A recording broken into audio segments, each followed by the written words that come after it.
भगवान बामन ने प्रज्वलित अग्नि का कोसों से परिसुमन और परिस्तरण करके पूजा की और समिधाओं से हवन किए। उस समय बलि अश्व चेक कर रहे थे, तब भगवान यज्ञ स्थल में जाने की तैयारी किए।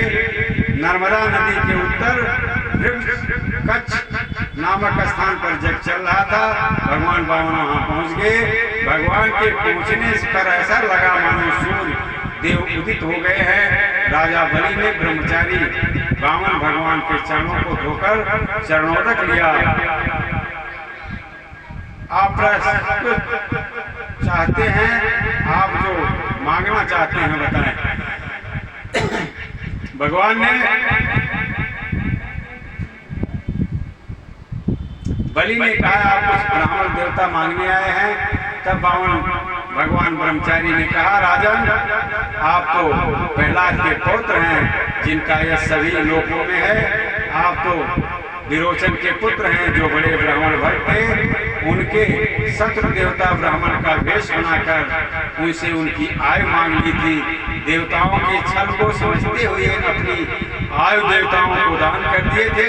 आप तो दान शिरोमणियों के वंशज हैं। शुक्राचार्य जैसे ग्रस्त ब्राह्मण आपके गुरु हैं।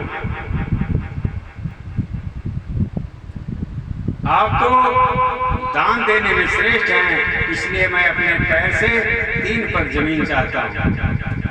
विद्वान पुरुष अपनी आवश्यकता के अनुसार ही दान स्वीकार करते हैं।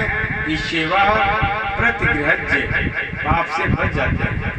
राजा बलि ने कहा ब्राह्मण देवता आप बच्चे हैं, आपको अपनी हानि लाभ का पता नहीं है। मैं तीनों लोक का अधिपति हूँ। मेरे यहाँ मांगने के बाद फिर किसी को मांगना नहीं पड़ता।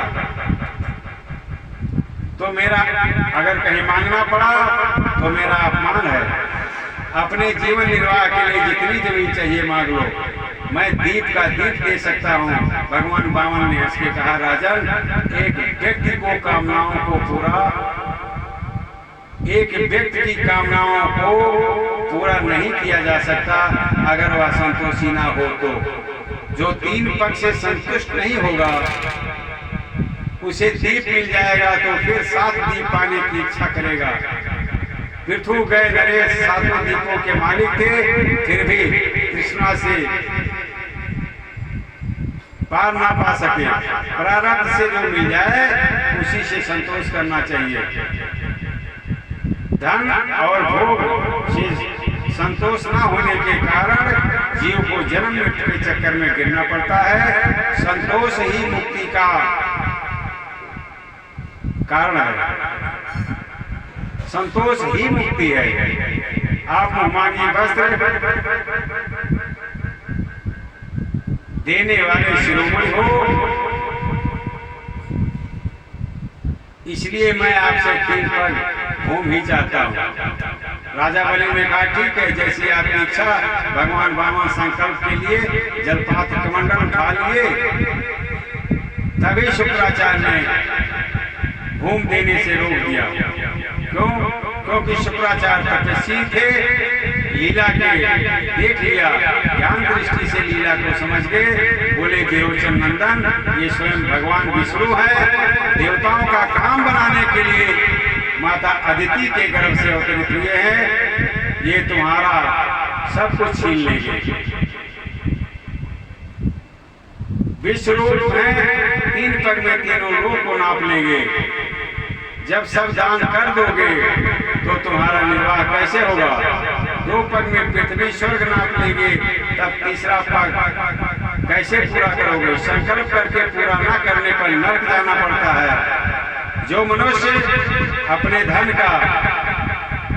को 5 भाग में बांट देता है, धर्म, यश, अभिवृद्धि, कुछ परिजनों के लिए, कुछ परलोक के लिए, वह सुखी रहता है। असुर शिरोमणि, यदि तुम्हारे अपनी प्रतिज्ञा टूट जाने की चिंता है तो मैं इस विषय में ऋग्वेद की श्रुति का आयत सुनाता हूँ। श्रुति कहती है किसी को कुछ देने की बात स्वीकार करना सत्य है।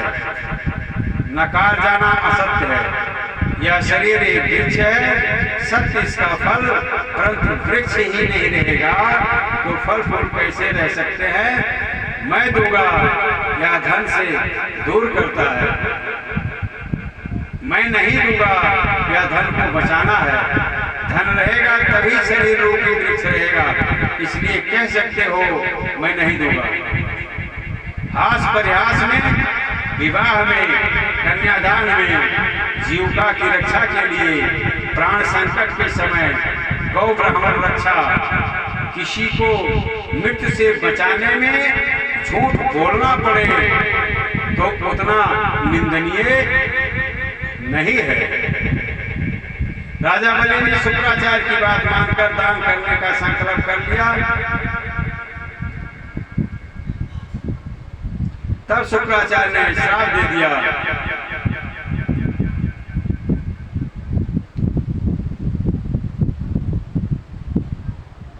जब शुक्राचार्य की बात राजा बलि नहीं माने तो शुक्राचार्य ने श्राप दे दिया, मूर्ख तू मेरी बात नहीं मान रहा है, इसलिए शीघ्र ही तू लक्ष्मी से हाथ खो बैठेगा।